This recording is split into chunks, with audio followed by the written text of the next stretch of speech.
நாம் இன்றைக்கி காளான் மசாலா செய்ய போகிறோம். இந்த காளான் மசாலா வந்து நம்ம குழந்தைங்களுக்கு கடையிலேருந்து வாங்கி கொடுப்போம். கடையிலேருந்து வாங்கி கொடுக்கறத விட நம்மளுக்கு ஹெல்த்தியாக நம்ம வீட்டிலேயே செய்கிறது வந்து குழந்தைங்களுக்கோ பெரியவங்களுக்கோ இது நல்லதாக இருக்கும். இது எப்படி செய்கிறது அப்படிங்கிறத பற்றி பார்க்கலாம். இதுக்கு வந்து நம்மளுக்கு காளான் மசாலா செய்கிறதுக்கு முட்டைக்கோஸ் இருந்தாவே போதும் நம்ம வீட்டில். இதோட நம்ம தேவைப்பட்டால் காளான் சேர்த்திக்கலாம். இல்லை அப்படின்னா முட்டைக்கோஸ் வச்சே நம்ம சுவையான காளான் மசாலா செய்யலாம். எப்படி காளான் மசாலா செய்யலாம் அப்படிங்கிறத பற்றி பார்க்கலாம். அதுக்கு தேவையான பொருட்கள் என்னென்ன அப்படின்னா, தேவையான முட்டைக்கோஸ் ஒரு 1/4 கிலோ அளவு வந்து முட்டைக்கோஸ் எடுத்து இந்த மாதிரி ஷேப்பில் வந்து அறுத்து வச்சுக்கணும். முட்டைக்கோஸை இந்த ஷேப்பில் அறுத்து நல்லா கழுவி தண்ணி வடித்து நம்ம எடுத்து வச்சுக்கணும். காளான் மசாலா செய்கிறதுக்கு என்னென்ன பொருட்கள் இதில் வந்து நம்ம ஆட் பண்ணுறோம் அப்படின்னா, காளான் மசாலா செய்வதற்கு தேவையான பொருட்கள் என்னென்ன அப்படின்னா, மைதா, கார்ன்ஃப்ளவர் மாவு, இஞ்சி பூண்டு பேஸ்ட், தேவையான அளவு மிளகாய்த்தூள், உப்பு, கரம் மசாலா, நீங்கள் விருப்பப்பட்டால் ஃபுட் கலர் ஆட் பண்ணிக்கலாம். நாம் இப்போது காளான் மசாலாவுக்கு தேவையான பொருட்கள் போட்டு கலக்க போகிறோம். இப்போ தேவையான பொருட்கள் என்னென்ன போடுறோம் அப்படின்னா, மைதா மாவு, இஞ்சி பூண்டு பேஸ்ட், கார்ன்ஃப்ளவர் மாவு, மிளகாய்த்தூள், கரம் மசாலா, உப்பு,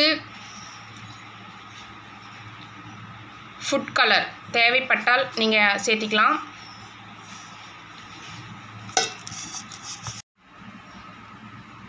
காளான் மசாலாவுக்கு தேவையான பொருட்கள் போட்டு நம்ம இப்போது கலக்க போகிறோம்.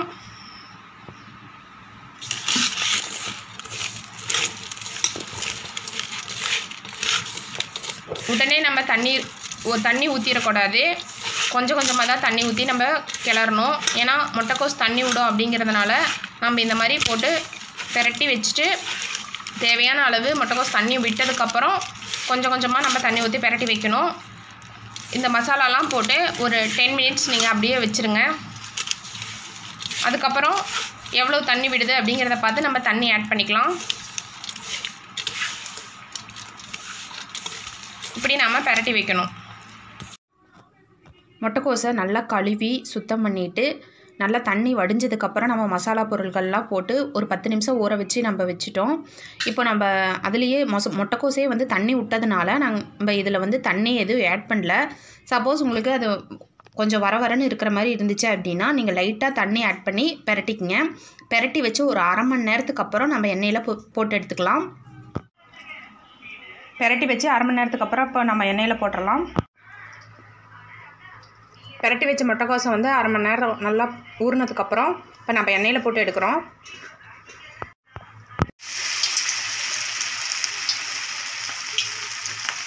இந்த மாதிரி வடை ஷேப்பில் போட்டு எடுத்துக்கோங்க.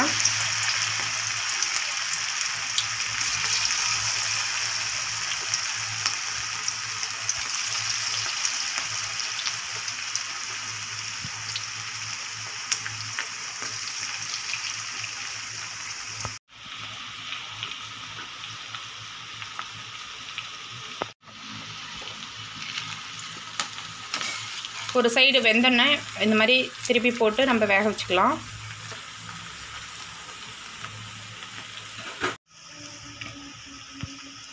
இந்த மாதிரி பபிள்ஸ் எல்லாம் அடங்கினோடனே நம்ம எடுத்துடலாம்.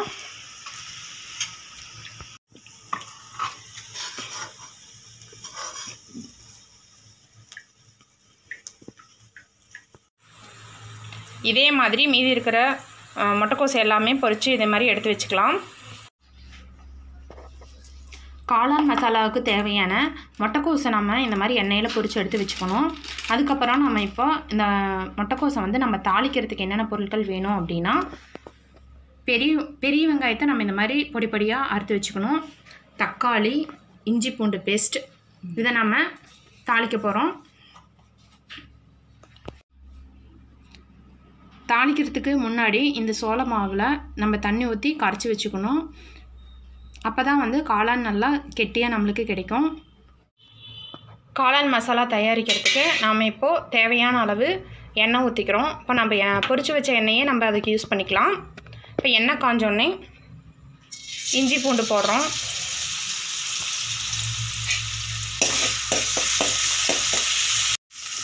பெரிய வெங்காயம் நம்ம போடுறோம். கட் பண்ணி வச்சுருந்த பெரிய வெங்காயத்தை நம்ம போடுறோம்.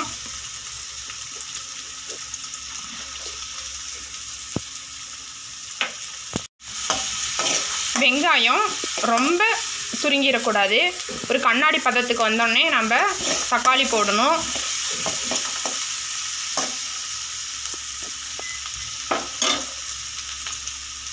நம்ம இப்போ தக்காளி போட போகிறோம்.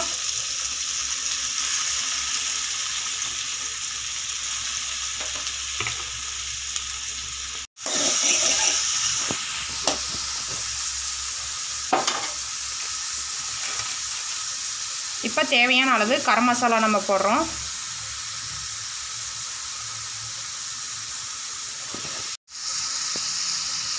தேவையான அளவு மிளகாய் தூள் போடுறோம்.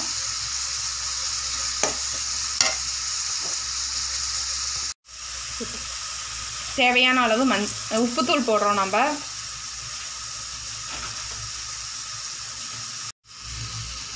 மஞ்சத்தூள் போடணும்.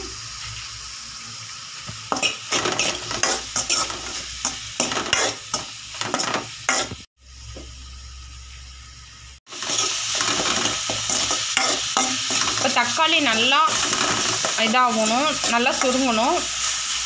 நம்ம தக்காளிக்கு பதிலாக தக்காளி சாஸ் வேணுங்கிறவங்க யூஸ் பண்ணிக்கலாம். இந்த மாதிரி தக்காளிலாம் நல்லா மசிச்சு விடுங்க நம்ம தக்காளி யூஸ் பண்ணுறதுனால.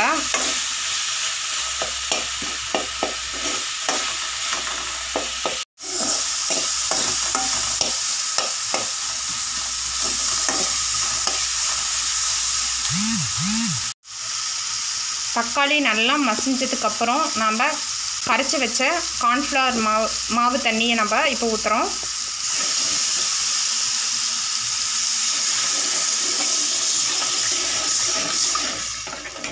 கார்ன்ஃப்ளவர் மாவை நம்ம தண்ணியில் ஊற்றி கரைச்சி வச்சு நம்ம இதில் சேர்த்ததுனால காளான் மசாலா நம்மளுக்கு கெட்டியாக கிடைக்கும். கொஞ்ச நேரம் நம்ம இந்த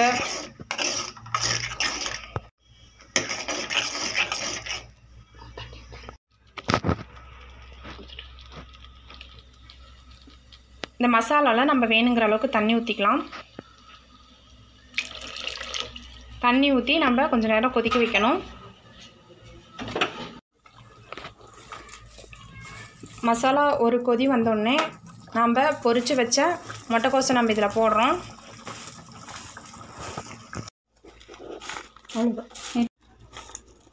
பொரிச்சு வச்ச முட்டைக்கோஸை நல்லா சூடு ஆறினோடனே இந்த மாதிரி நம்ம பொடிச்சு வச்சுக்கணும்.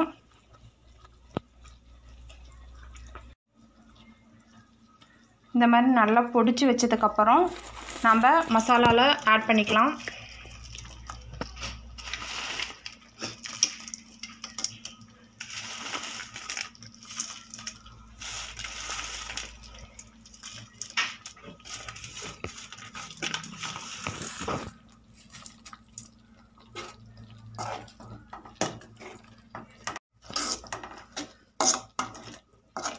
நல்லா கிளறி விட்டு வேக வைக்கணும்.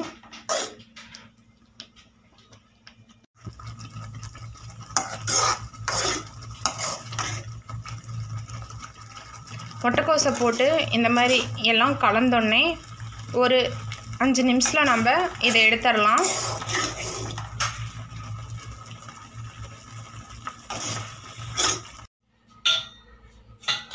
இந்த பதத்தில் நம்ம எடுத்துடலாம்.